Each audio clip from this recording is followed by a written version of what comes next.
Si quisiéramos, entre todos, podríamos hacer un mundo mejor para todos.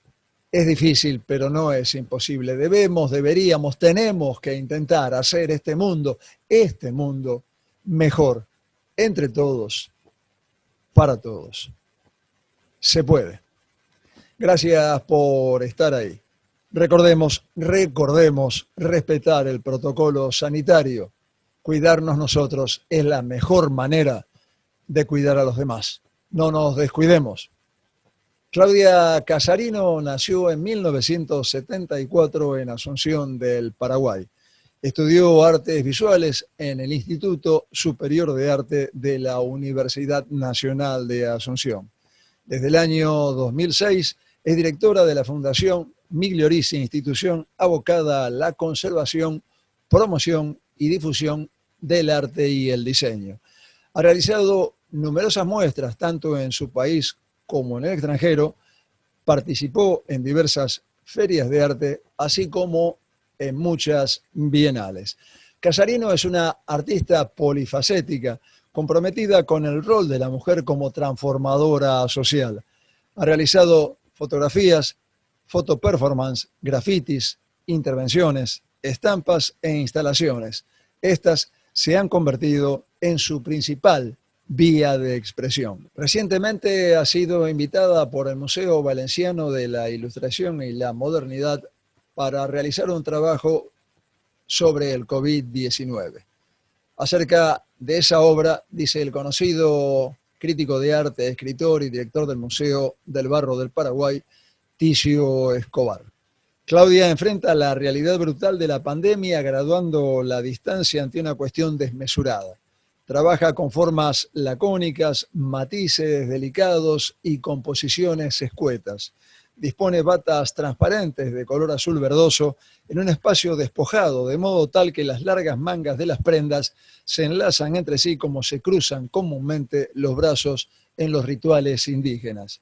Ceremonias propiciatorias de mejores tiempos, danzas que mueven el cuerpo social y convocan su unidad. El arte no puede provocar el advenimiento de un tiempo favorable, pero sí puede invocarlo. Sus operaciones imaginan lo que podría ser dando formas al deseo de que así sea. El arte no adivina el futuro, pero deja abierto el lugar de la promesa.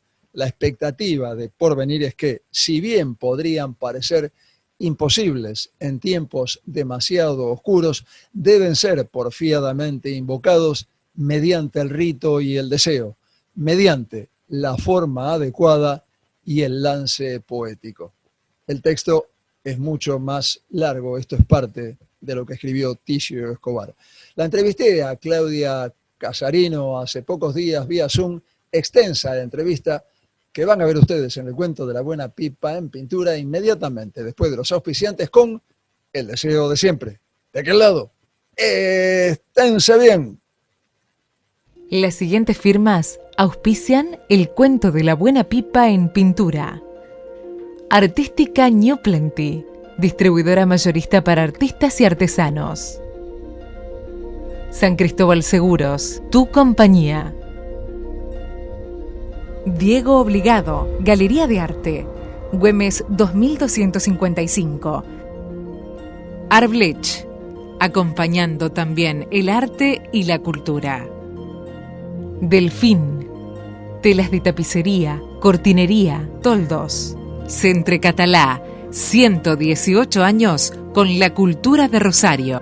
Norberto Moretti, clases de dibujo y pintura. Salta 2969, departamento 3, teléfono 438-5867.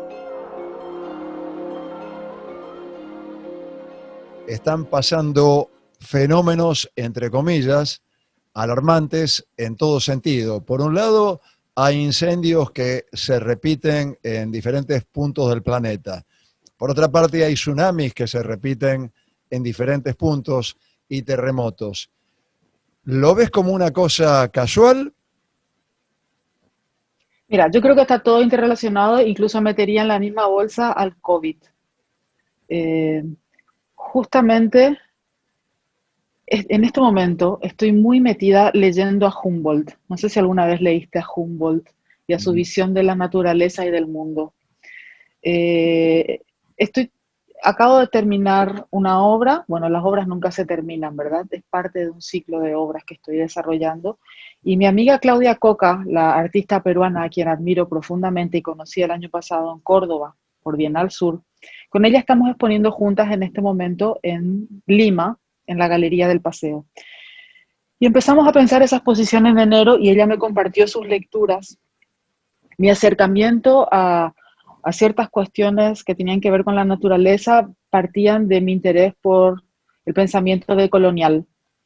Y bueno, ella está en la misma línea y me hizo leer a Humboldt, según ella, el primer anticolonialista. Su visión de la naturaleza es muy interesante. Humboldt plantea mirar la naturaleza como paisaje y no como organismos independientes. Ujú. Entonces, ahí entra todo esto que estamos conversando, incluso el COVID. Y en esa línea de pensamiento, eh, estoy trabajando una obra que se inaugura en breve en un museo en Valencia. El Museo Valenciano de la Ilustración y la Modernidad me invitó a pensar, me hizo un encargo directamente. Querían que yo plantee una obra sobre el COVID y sobre la Ajá. situación actual.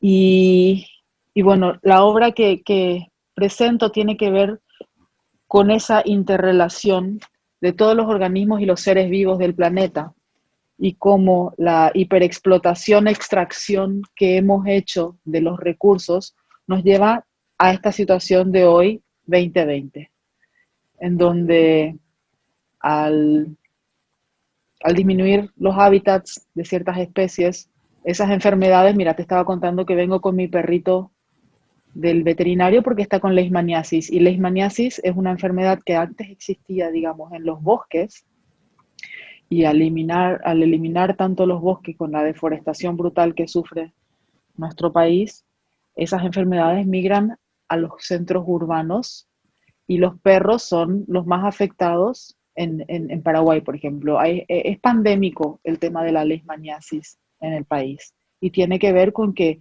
ese vector, que es esa mosquita que antes contagiaba dentro de los bosques, la selva, ahora Claro. migró a la ciudad. Tiene Claro. que ver con todo lo que estamos hablando. En Paraguay los incendios, muchos fueron accidentales por la situación de sequía, que imagínate que una botella rota puede actuar de lente y producir un incendio, pero muchos fueron provocados por una práctica antigua que la siguen llevando adelante, que es el tema de quemar los pastos en agosto para que crezcan nuevos pastos, matando así una cantidad de especies que no se pueden reproducir una vez que quemaste el suelo, ¿verdad?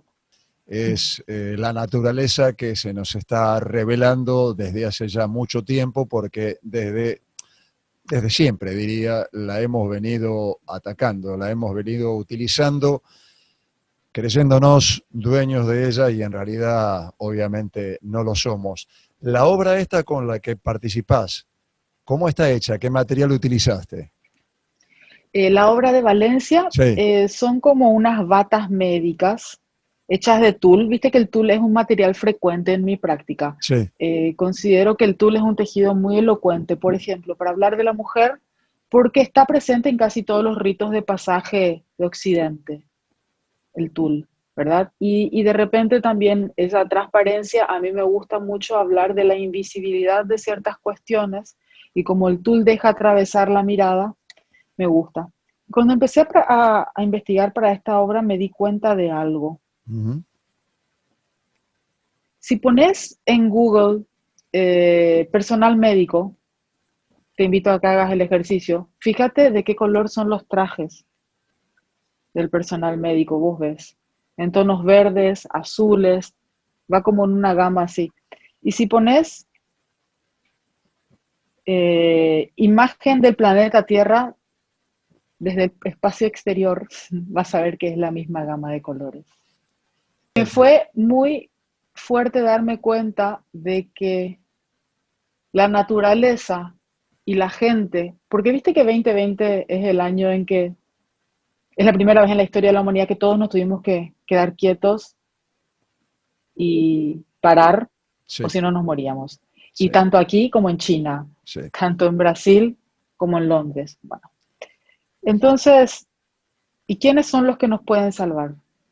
Ese tejido de personal médico que es el que tuvo que enfrentarse a lo desconocido y sostenernos, ¿verdad? Siempre fui como una investigadora de la historia de la moda y de la semiótica del vestido. Siempre fue algo que, digamos, desde el principio estuvo presente en mi obra y para mí es importante por dos cosas, por dos razones uso el vestido, que me fui dando cuenta después. Una es que la ropa cubre el cuerpo, pero revela un montón de cosas sobre ese cuerpo que está cubierto. La forma en que lo cubre dice más que un cuerpo desnudo. Y la otra es que específicamente en el caso de las mujeres considero de que el cuerpo de las mujeres ha sido cubierto de ideologías en base a ropas. La ropa simplemente transmitía el momento histórico, social y político, y era el cuerpo de las mujeres el que portaba ese discurso impuesto, ¿verdad? Sobre nosotras se ha puesto siempre eso. Entonces, esas son las dos razones que me llevan a usar una y otra vez el vestido. Eh, Se convirtió, como decía, en algo, si bien hago otras cosas, la obra que está expuesta en Perú en este momento, en parte es ropa también, pero es algo que he empezado a trabajar desde el año pasado, que me gusta mucho, que hago serigrafía con tierra colorada. Ajá. Hago serigrafía con tierra colorada traída de la zona de origen de mi familia materna. Y me gusta también trabajar desde hace un tiempo con tu origen como una mancha indeleble. Porque una vez que la tierra colorada toca un tejido, no se va nunca más. En Lima son unas camisas que tienen impresas en sus espaldas otras camisas de tierra colorada. Y ahí es una historia común que tenemos con Argentina, la que estoy trabajando, que tiene que ver con la explotación de la naturaleza y de los cuerpos, que es la yerba mate. La yerba mate, si uno se pone detenidamente a pensar en nosotros como consumidores, de manera como ciega, mecánica de autómata, tomamos mate todos los días y no nos detenemos a pensar en la historia de la yerba mate. Pero la yerba mate lleva una historia de dolor y de violencia. En el caso de Paraguay, las grandes explotaciones de yerba mate en el Alto Paraná, que tiene casi tantos muertos como una guerra. Es brutal la historia del mensú. Y me gusta mucho el trabajo de un fotógrafo argentino que se llama Juan Amadeo, que hizo un reportaje sobre las condiciones de extracción de la yerba mate en Misiones, Argentina. Te invito a que, si no lo conoces, lo busques. Y bueno, tiene que ver, yo creo que lo mismo de todo. O sea, cuando, acá me meto con un tema jodido, pero cuando el capitalismo es demoledor, salvaje y hambriento, que acaba con todo, acaba con los cuerpos, acaba con la naturaleza, arrasa, Sí, no nada, mide, nada, no. nada lo detiene. Mi obra casi siempre tiene como una cuestión de filiación. Eh, Mi bisabuelo era mensú y desapareció en los yerbales de Alto Paraná. Casi toda mi obra parte de alguna historia familiar. Es Eh, autorreferencial. sí, sí, tiene que ver con un mito de origen, digamos, ¿verdad? Tanto las cuestiones de migración, porque yo no sé si vos sabías que mi familia paterna es de Buenos Aires, de Ujú, origen italiano, ujú. que emigraron a Paraguay en los años 60. Y mi familia materna es de origen rural, que emigró a la ciudad también en los años 60. Por eso la Y migración está como, también presente en tu obra. sí, aparte porque después la familia de mi madre migró a los lugares comunes de destino de los trabajadores paraguayos y paraguayas, que son Buenos Aires, Madrid y Nueva York. Claro. He tenido a mi familia repartida así, claro, he tenido tíos trabajando en construcción en Buenos Aires, tías trabajando en servicio doméstico en cadena de cuidados en España y en Estados Unidos, ¿verdad? Es parte de la historia de esta familia y es parte de la historia común de tantas personas, no solo paraguayos y paraguayas, ¿verdad? Seguro. La historia de migración. Hay una vez, vos sabes que un blogger de moda, posteando mi trabajo, dio una frase que me pareció tan precisa, más allá del origen o no, que todos hemos sido migrantes desde que nos expulsaron del paraíso. Terminaste una ponencia en una bienal de UNASUR donde decías, la mujer paraguaya puede estar descalza pero siempre erguida. Y por lo que Sí. entiendo, lo leí en una nota de hace algunos años, por lo que entiendo, el aplauso fue uno de los más cerrados de ese día. Sí, mira, esa fue una frase. ¿Vos conocés la pintura de Blanes, de la paraguaya, que está en el Sí, sí, museo? sí, exactamente. Sí, esa Eh, pintura retrata mucho más de lo que se ve. claro. Que habías propuesto en un Arteba, en una de las ediciones de Arteba, presentarte como una mujer que trabaja haciendo la limpieza. Querías estar los 4 días que dura Arteba recogiendo los desechos, trabajando incluso en los baños, y no se te permitió. Pero Eh, no fue la gente de Arte Va, fue la gente de la galería a la que me había invitado a exponer. sí. No es que ni Arte Va ni se habrá enterado. O sea, Ah, fue la yo galería, se yo lo... pensé que había sido Arteba, porque era No, realmente sumamente fuerte tu propuesta. sí, no, fue la galería a la que no le interesó porque, bueno, más que una propuesta así, a ellos les interesa vender un poco más, ¿verdad? Y para eso en general es Eh, una feria, ¿no? O sea, a veces sí, solemos confundir feria con bienal y no, son dos cosas absolutamente diferentes. sí. Pero a mí me parecía importante ir a Buenos Aires a limpiar Seguro, como seguro. mujer paraguaya. Y hablando de migración, claro, seguro. Sí, me parecía Es- importante. Y hasta ahora no se dio. Estoy buscando todavía qué limpiar en Buenos Aires. No, no les interesó, no es que no me lo permitió. Me dijeron, no, mejor hace otra cosa. mejor algo que se pueda vender. No. Sí, pero no es ninguna de las galerías con las que estoy trabajando ahora. Está bien, perfecto, perfecto. Sí, no, Eh, yo ahora estoy trabajando con otras galerías que creo que sí, estarían interesadas en que plantee algo así. Has dicho muchas veces cuando te preguntan cómo nace tu trabajo, que parece muy mental, muy pensado, muy elaborado previamente, tu respuesta es que no es así en absoluto, sino que trabajas de modo instintivo. ¿Siempre fue así? ¿Tu modo de trabajar Sí, siempre fue instintivo? sí, pero instintivo en el sentido de que me nace de las entrañas. Mi trabajo nace siempre de lecturas, Norberto. Yo mis libros, si vos los encontrás, los ves, un día te los muestro, están todos dibujados, Claro, porque las ideas las voy dibujando entre las palabras que voy leyendo. claro. Y no es que digo, yo este trabajo lo quiero hacer de Tool previamente, o no es que elijo los temas. O sea, cuando el año pasado yo me presenté una obra con Tierra Colorada y le empecé a contar que tenía que ver con mi madre y sus hermanas, le empecé a contar un poco a mi madre de qué estaba investigando y ahí yo el año pasado recién me entero la historia de mi bisabuelo y mira que tengo 46 años.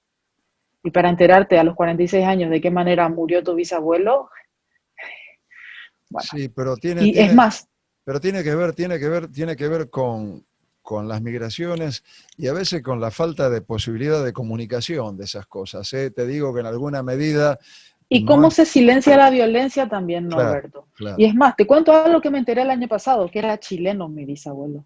Me sale, si no es una cuestión que yo calculo, para esta obra quiero usar tul, para esta obra quiero usar lienzo.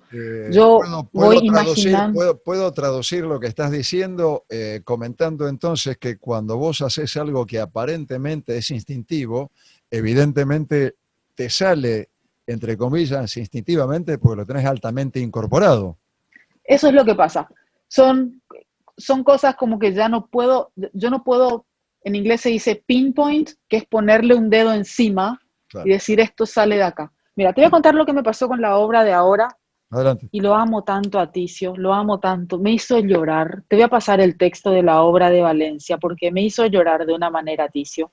Porque Ticio me puede leer entre líneas. Yo le planteé una obra que me salió de las entrañas y le digo, mira Ticio, no sé ni de qué se trata esto. Pero esto es lo que salió. Yo intento hablar de la naturaleza, de que está explotada, sobreexplotada y de que esto nos lleva al muere. Esta situación ya definitivamente nos lleva a muere porque no escarmentamos, somos la peor especie. Y Ticio me devuelve con un texto que me hace llorar porque él me hace, tipo, me hace ver todo lo que yo tenía adentro. Y te cuento algo muy emocionante. En guaraní, la palabra jobu define al verde y al azul porque es el color del horizonte, porque es el color del paisaje. La misma palabra para verde y azul. Mira. Y esta obra es verde y azul. Es el color del horizonte, es el color del paisaje.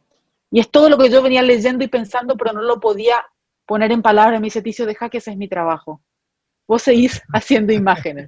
En tu obra se ve la presencia por la ausencia. Utilizás esa aparente contradicción para marcar algo. Y usás el color también para marcar algo. Porque Sí. Trastorno del Sueño tiene un color, Uniformes tiene otro color. ¿Eso también es intuitivo, Claudia? No, eso sí está súper calculado. Fíjate que trastornos del sueño son camisones que van del blanco al rojo, pasando por diversos tonos de rosado. Y, y eso tiene una lectura como muy directa. No puedo esconder mucho lo que hay detrás de esos colores. Claro, claro. El negro, el tul negro es una cosa, básicamente. El tul negro es duelo, es luto, tiene que ver con eso. Y el blanco también. Ahí no hay mucho espacio de maniobra. Ahí trato de ser lo más directa. Pero hay una frase que me marcó mucho también de Jean Cocteau, porque a veces me han cuestionado a mí, Norberto, que utilice tanto la belleza para hablar de temas que en realidad son bastante complejos. Eh, pero, pero es mi estrategia, me gusta hablar desde la belleza, porque siento que puedo hacer dar vuelta más cabezas, ¿entendés? Que puedo hacer detener más miradas. Como vos decís, mucha gente se puede quedar en esa forma. Mucha gente puede mirar, ah, mira qué lindo, y seguir de largo. Pero mucha gente esa belleza va a llamarlo, va a convocarlo y va a invitarlo a reflexionar un poco. Sí, estuve mirando un poco algunas de las cosas que la gente que ve tus muestras te deja como mensaje y aparece la palabra lindo, qué lindo reiteradamente, que no es precisamente justamente lo que vos querés marcar, ¿no? Sí, pero fíjate que a mí me gusta mucho hablar en voz muy baja. Si te das cuenta, todas mis obras no hay estridencias, no hay tonos altos, no hay, No, o no, sea, no, como que son muestras silenciosas que dependiendo del ámbito, del lugar, de la amplitud o no que tenga el lugar, impactan de una forma absolutamente diferente. Cuanto más grandes son, mayor es la presencia de esa ausencia. sí, así mismo. Justamente, vos sabés que hace unos años el Centro Atlántico de Arte Moderno en Las Palmas de Gran Canaria me dedicó una exposición, se puede decir retrospectiva, fue una obra, había obras como desde la más antigua, no recuerdo bien de qué año era, pero y la exposición fue curada por Gabriela Salgado y se llamaba justamente Iluminando la ausencia. Una vez, justo Pastor Mellado curó una muestra en, no sé si existe todavía Telefónica en Buenos Aires, el Centro Cultural del Espacio de Telefónica, que era una muestra en relación a la obra de Juan Downey. Y en la charla de esa muestra yo me di cuenta de ese proceso que había hecho de abandonar el cuerpo y trasladar directamente el discurso al vestido. Mi primera exposición era yo literalmente desnuda y de 3 metros de altura, en el año 1998, la primera obra que hice. Ujú. Y fue como a los gritos que entré a la escena. Y después, pero era muy joven, ¿verdad? Tenía, cuando hice esa obra, 23, 24 años. Bueno, y entonces me fui dando cuenta de que de a poco, primero aparezco completamente desnuda, de a poco voy cubriendo el cuerpo, ¿verdad? Hasta que el cuerpo desaparece y lo abandono y es vestido, vestido, vestido, lo que está presente. Me parece, como te digo, encontré mi tono, encontré mi voz, encontré desde dónde hablar, encontré la forma en que quiero decir las cosas y, y es lo que sale, es lo que hay, es lo que... De cualquier manera, aunque abandonaste el vestido que vos diseñás, el que exponés, tiene tu talle. Siempre, siempre menos en el caso del abrazo y el otro abrazo. En ese caso me fui de escala, Ujú. en ese caso, porque estaba hablando de una cuestión mayor. El otro abrazo tiene que ver con los pactos políticos que se dan, ¿verdad? Los asquerosos pactos políticos donde no hay ideología alguna, pactan con lo que sea, por el cupo, por el a cambio, ¿viste? Cuando hacen trueques, bueno, entra esta ley y yo te permito que entre esta y transamos y no sé qué, bueno, el gran abrazo. Por eso esa obra, porque viste que sellan todo con un abrazo. Bueno, en ese caso sí trabajé a una escala enorme. Y en el caso de la obra que va en Valencia, si bien la prenda es de mi talle, desborda y crece hacia abajo. Pero lo que pasa es que me gusta muchas veces hablar en primera persona porque trato de hablar desde mi lugar de enunciación. Y yo hay cosas que no niego y no quiero negar y quiero que se sepa que las...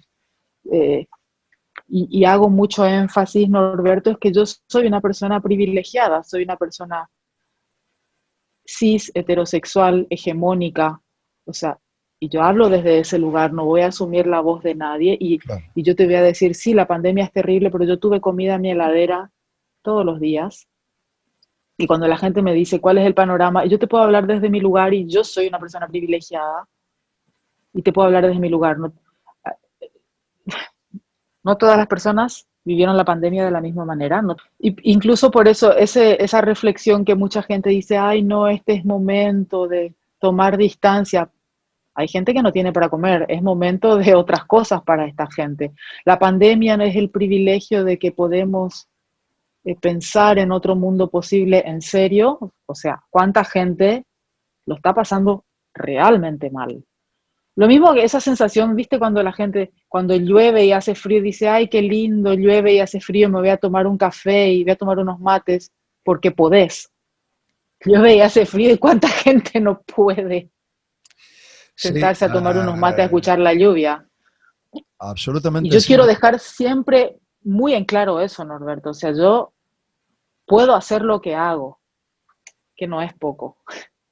El hecho de que yo pueda sentarme en plena pandemia y tener dos exposiciones, ¿cuántos artistas tuvieron esa posibilidad? Tu modo polémico de mirar y de decir comenzó ya mientras estudiabas, comenzó después, fue fruto de la dictadura de Stroessner. ¿Cómo ocurrió? ¿Estuvo siempre presente? Mira, yo siempre fui, o sea, yo a los 13, 14 años ya podía sostener así discusiones políticas, fue algo que siempre me interesó. Pero yo creo que tiene que ver con la formación que tuve en el seno familiar. Para mí fue súper enriquecedor vivir rodeada de mis tías, fue un gran matriarcado en mi familia, porque mi madre quedó huérfana desde muy joven, muy niña, y a todos los crió la abuela materna, que era a la vez la partera del pueblo, y hoy en día la calle principal del pueblo lleva el nombre de mi bisabuela, el pueblo se llama Pastoreo. Mi bisabuela era guaraní parlante, no hablaba español y tampoco leía ni escribía. Mirá. Y ella, ella sostuvo esa familia que bueno, con la desaparición de mis abuelos se tuvo que sostener y lo hizo esa mujer y yo crecí con esa mujer En mi casa, mis tías, mi madre hablan guaraní, entre ellas solo se habla guaraní, y crecí entre comidas típicas y historias. Y por otro lado, mi familia de Buenos Aires, de origen italiano, con mi abuela y mi abuelo, que nos hablaban en italiano, eh, con las tradiciones propias porteñas de, qué sé yo, el estofado de fideos del domingo que hacía mi abuelo, y mi abuela, mi abuela sí provenía de una familia que estaba un poco mejor. Mi bisabuelo, el padre de mi abuela, tenía un taller de mármoles, que era el que proveía de mármoles para la Recoleta, para el cementerio de la Recoleta, para las esculturas, para los panteones del cementerio de la Recoleta. Los casarinos sí eran una familia, eran más de origen obrero, pero toda esa mezcla, ¿entendés? Para mí fue muy, muy enriquecedora, muy... Sin duda. Y mi padre, que me ha hecho leer muchísimo desde siempre, muchísimo, muchísimo, muchísimo, y creo que por ahí viene todo eso. Si bien mi hermano, por ejemplo, es completamente diferente a mí, mi hermano es deportista profesional y es una figura del deporte mundial, se destaca en el deporte, y es completamente diferente a mí, ¿verdad? Pero, no sé, vos me querías preguntar sobre el inicio de mi carrera. El inicio de mi carrera se dio en el primer semestre de facultad. Fue súper fortuito y yo soy producto de un concurso de arte, imagínate. Yo no quería ser artista, no me lo había planteado, no estaba dentro de mí, a mí me interesaba la historia del arte. Cuando yo ingreso a la facultad, yo ya tenía 22 años, 21 años cuando entro a la facultad, porque la Escuela de Bellas Artes no te daba grado universitario, y en el año 96 recién se abre en Paraguay el Instituto Superior de Arte. La primera licenciatura de arte en Paraguay se abre en el año 96, lo hace Olga Blinder. Y en ese mismo año, no sé si conoces a Adriana Almada, una crítica de arte local. Es salteña en realidad. No, sí, la conozco, la conozco. La conozco, aparte Bueno, es la esposa de Ángel Yegros. de Ángel, Sí, claro, sí. claro. Bueno, Pero aparte Adriana era la encargada. una gran crítica de arte conocida a nivel internacional, sí, claro, claro. Bueno, Adriana en ese momento era la editora de la revista dominical del diario La Nación de Paraguay, y a ella se le ocurre lanzar un concurso nacional de arte joven, al cual me presento, y eso sí que ahí sí que hice, te juro, lo primero que me vino a la cabeza, porque mi familia está vinculada al rubro de la construcción y en el depósito había un pedazo de mármol. El premio era genial, Norberto, porque el premio no era dinero en efectivo, no era adquisición, el premio era visitar la Bienal de Cuenca, imagínate. Claro. 15 días de actividades en la Bienal de Cuenca, asistir a talleres, asistir a conferencias, conocer artistas, visitar las muestras. Me presenté cursando un semestre de facultad y gané el concurso en el área de escultura. Era pintura, escultura, grabado, dibujo. Y ahí viajé con Adriana Almada y con otros artistas ya, artistas de carrera, que eran Marcos Benítez, Engelberto Jiménez y Jorge Ocampos. Fuimos a Cuenca. Y ahí empieza todo. Fue de manera fortuita. Yo no, digamos que ahí llego a la Bienal de Cuenca y me dice, sí, cuando me presentan me dicen, ella es Claudia Casarino, la artista de Paraguay. Yo todavía yo estaba en primer semestre de facultad, no tenía Resultaba obra. raro, claro, claro. Era raro, pero ahí conocí personas que marcaron mucho el rumbo. El gran pintor José Morales, un pintor de Puerto Rico que vive en Nueva York. Cuando eso mi madre ya vivía en Nueva York, porque mi madre emigró a Nueva York en los años 90. Uh-huh. Yo le dije, mira, yo voy a pasar Navidad en Nueva York, y me dijo, bueno, cuando llegues llámame.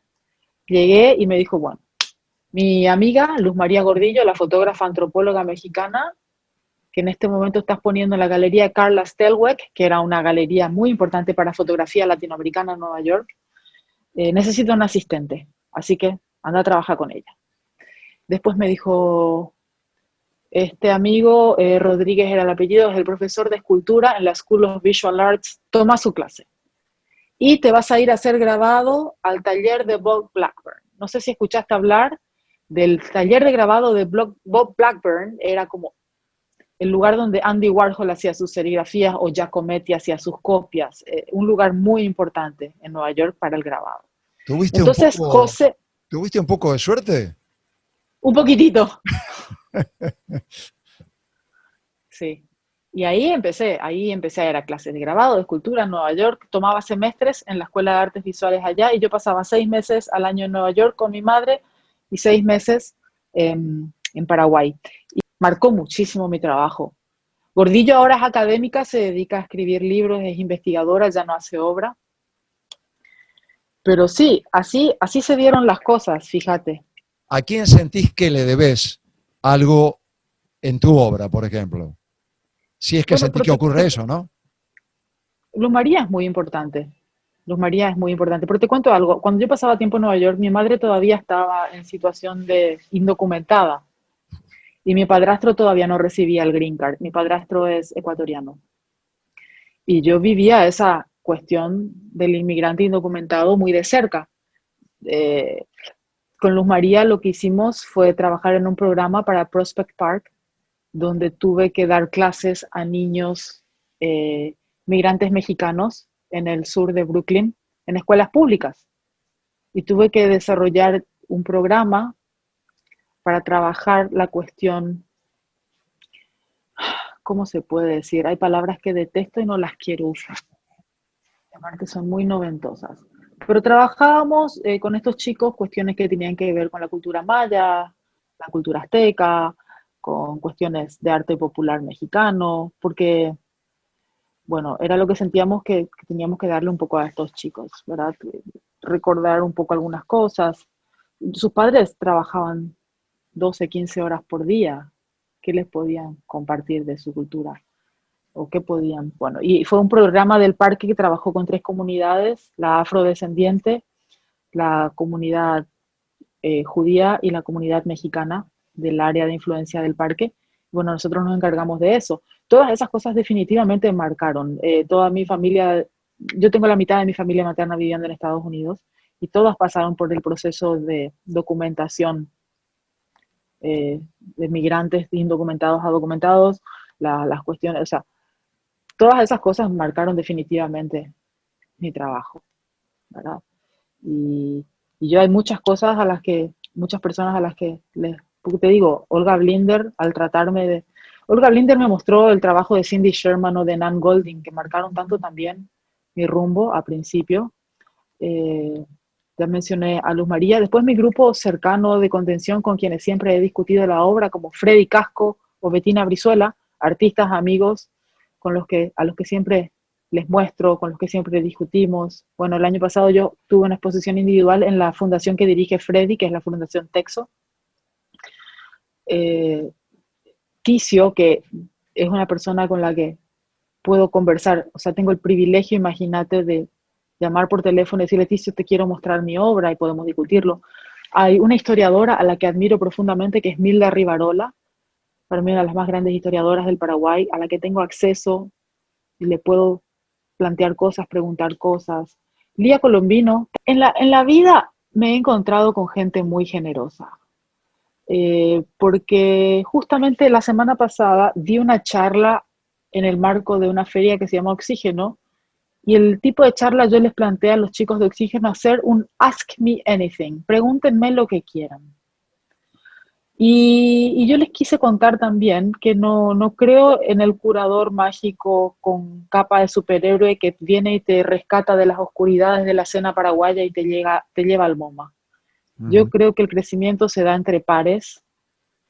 Creo que es importante la legitimación entre pares para que se inscriba la obra. Y bueno, si hay alguien a quien tengo cerca es a Ricardo Migliorisi. Y acá puedo llegar a soltar alguna que otra lágrima porque Ricardo nos dejó hace un año. Ser generoso, absolutamente generoso, que te iba a dar todo de sí. Gran Ricardo dio artista. tanto de sí que con los ahorros de su vida creó el museo de la Fundación Ricardo Migliorisi. Yo dirijo ese museo desde hace 14 años y es un museo creado por artistas para artistas. Ricardo, artista, crea ese museo, yo artista lo dirijo, Ticio colabora de cerca, Osvaldo Salerno, Lía Colombino. Creo que es importante el apoyo entre artistas y entre pares. Hay muchos curadores generosos. Amador Griñó, de Valencia, increíble su generosidad. Él Con él he expuesto en el reinado de Bahrein, ¿te imaginas? Ujú. En Omán he expuesto en diferentes lugares. Hay muchos curadores. Fernando Castro Flores es una persona absolutamente generosa con su conocimiento, con lo que sea. He trabajado bien con él también. Gerardo Mosquera es una persona muy generosa también. Con él tengo una amistad. Y, y bueno, descubrí en muchos curadores y críticos gente a la que quiero mucho. ¿La conoces a Gabriela Salgado? Ella acaba de terminar, ella estuvo por 3 años trabajando en Nueva Zelanda, en Tetuí, un centro cultural, y ahora volvió a Londres. Hay mucha gente también y como algo que yo le explicaba la vez pasada a los chicos con los que hablé y tuve esta charla. Tengo una cantidad de amigos curadores y críticos de arte a los que no les interesa mi obra. Y está todo bien.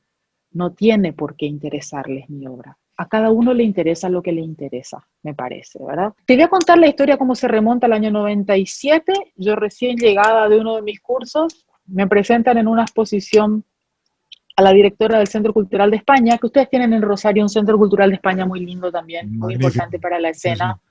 Sí.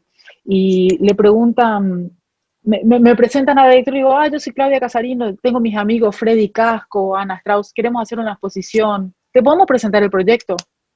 Sí, así la encaré y esa fue nuestra primera exposición. Le presentamos el proyecto y fue la primera exposición y Ticio vio esa primera exposición, no sabía quién era yo, pero un año después me llama por teléfono y me dice, quiero ir a tu taller con la curadora de la Bienal del Mercosur. Yo estaba en segundo año de facultad, no, o tercero, cuando fui a la Bienal del Mercosur, yo estaba todavía en la facultad. En la Bienal de Mercosur, entre las personas que conocí estaba Raquel Schwartz, una artista boliviana, me imagino que la conoces, que Sí. tiene una galería, que es gestora, tiene una residencia. En el 99 conocí a Raquel Schwartz y a Valia Carballo, otra artista boliviana. Nos hicimos amigas y en el 2001 ellas organizan una residencia en Santa Cruz, un workshop para artistas, y me piden que aplique. Mando mi carpeta, aplico y quedo seleccionada. Voy a Bolivia en el 2001 y ahí conozco a Anna Bogon, artista inglesa, y a Robert Lauder, el fundador de Gasworks. Y me dicen, mira, hay una residencia en Oxford, si querés aplicar. Aplico en el 2002 y quedo seleccionada. Voy a Oxford, a la residencia de artistas, y ahí conozco a Alessio Antonioli, el director actual de Gasworks. Y me dice, Claudia, si te interesa, podés aplicar a la residencia en Londres. Aplico, y en el 2004 quedo seleccionada. Imagínate cómo se dan las cosas.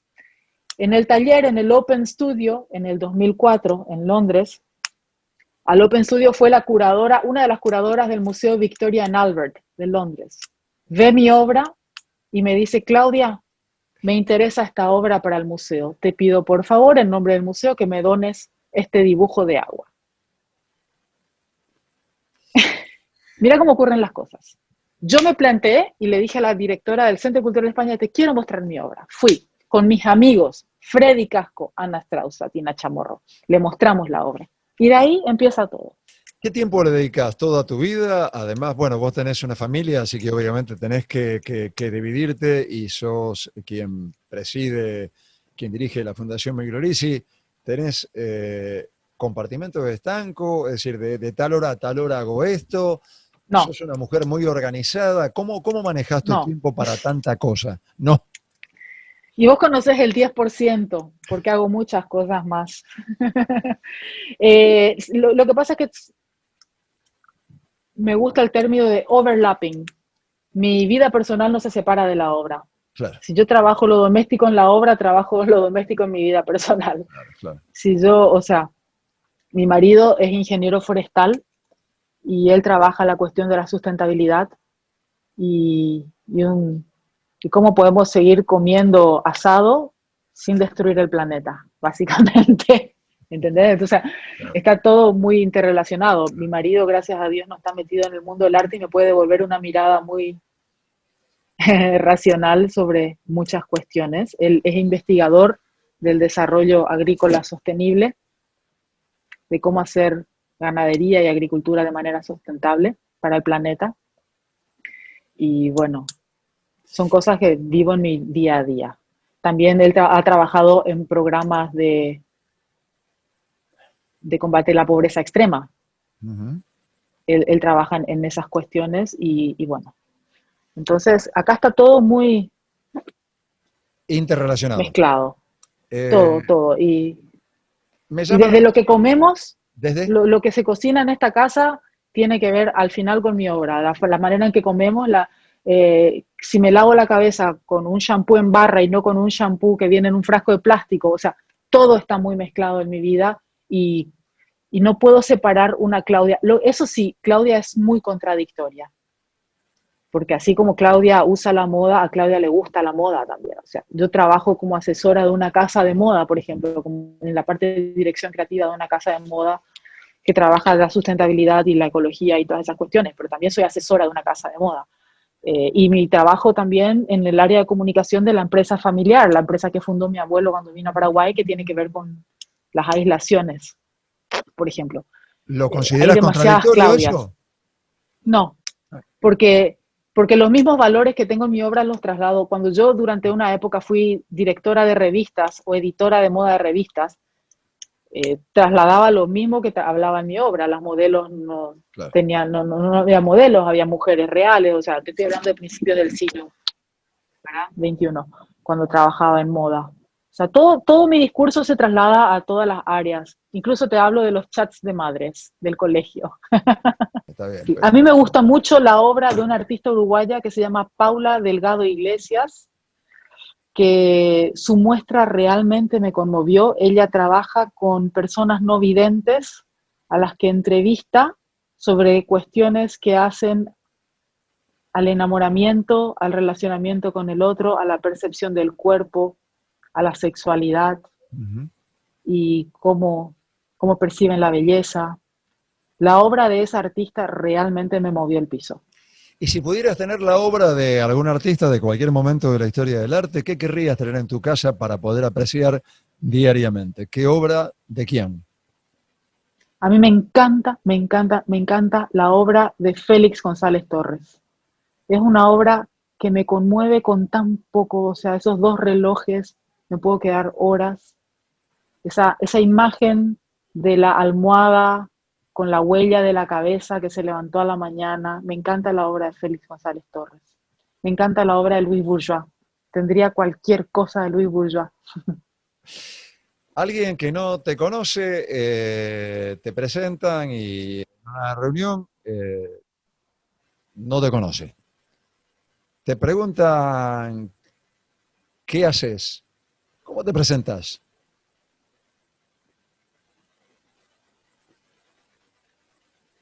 Acá es gracioso. Sí, yo digo, soy artista visual. ¿Sabes por qué me río? ¿Por qué? Porque es una respuesta muy difícil para mí. Eh, Vos sabés que en Paraguay poca gente, o sea, no poca gente, pero no mucha gente me sabe que soy artista. Me conocen, qué sé yo, pero no Me se resulta sabe muy, tanto me que resulta soy. muy extraño. Sí, sí, sí, no es muy. Ahora un poco más por las redes sociales, porque soy muy activa en Instagram y lo hago con mucho rigor. Me gusta mucho que mi Instagram sea un espacio para mi obra y se lo recomiendo así a todos los artistas con los que hablo, que trabajen el Instagram como un espacio de obra. Sí, en las historias subo de repente una torta que hago o un chiste sobre mi perro, pero trato de que el Instagram sea un espacio riguroso de obra y bueno, ahí como que se ha dado a conocer un poco más mi trabajo. Pero sí, no se me conocía mucho acá como artista. Entonces cuando digo soy artista es como que Ustedes, mujeres, han conquistado un lugar justamente que hace algunos años era impensado. Es una lucha que lleva mucho tiempo, pero sí. en aparentemente poco tiempo han logrado muchísimo. ¿Sentís que falta mucho todavía para conseguir lo que deseen? ¿Cuál es Sí, y como te digo, quiero incluir en esta cuestión a otras a otras minorías, a otras comunidades, porque yo Está bien, creo que la lucha feminista tiene que ser transversal y tiene que incluir otras luchas. Creo que tiene que ser más inclusiva bien, la lucha feminista, no solo de mujeres, entiendo. sino que otras comunidades. Y creo que hay mucho por hacer todavía, pero vuelvo a insistir que las plataformas digitales son un buen espacio de lucha. ¿Cómo te contarías, Claudia? ¿Cómo te contarías en una breve autobiografía? Claudia Casarino por Claudia Casarino. ¿Qué no podés dejar de decir de vos misma? Artista visual contradictoria, esteta compulsiva, madre obsesiva. ¿Con qué color te representarías, Claudia? ¿Cuál es tu color Naranja, me encanta el naranja. naranja? ¿Qué color odias? Sí. Ninguno. ¿Cuál es el que no te gusta? No, ¿El que te gusta menos? no hay. Todos los colores me gustan. Pero el rosado es un color que no usaría. ¿Hay otra vida después de Sí. esta? Yo creo que hay otras formas. Yo creo que, no sé si una vida, pero creo que la energía no puede desaparecer.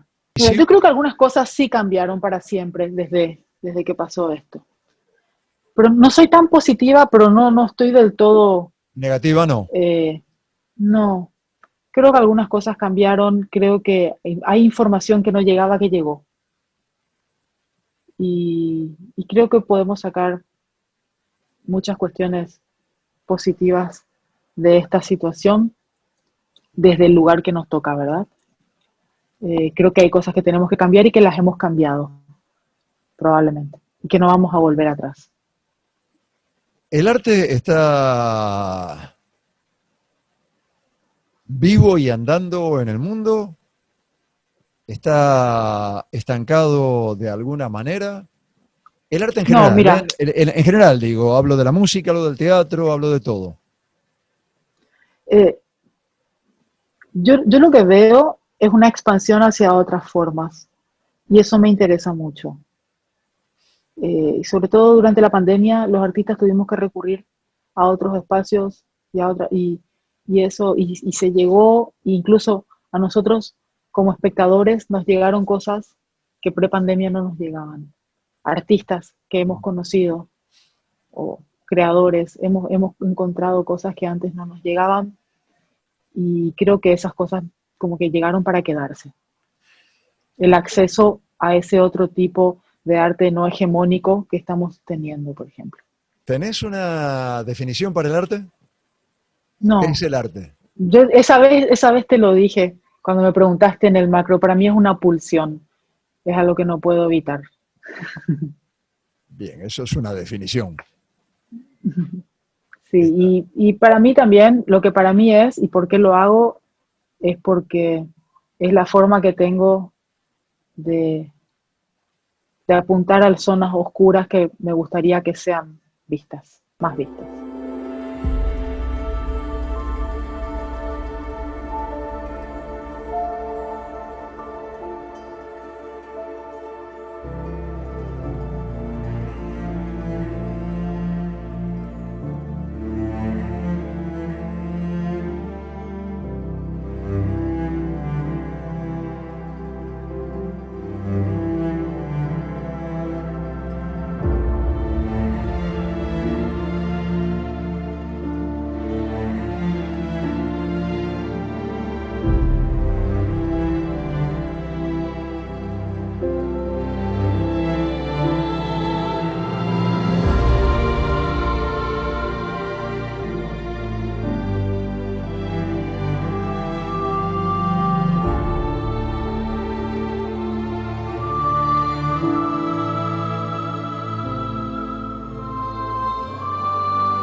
Hay un equipo que está acá, que cuando más lo necesitas, estés donde estés, vayas donde vayas, está siempre cerca tuyo.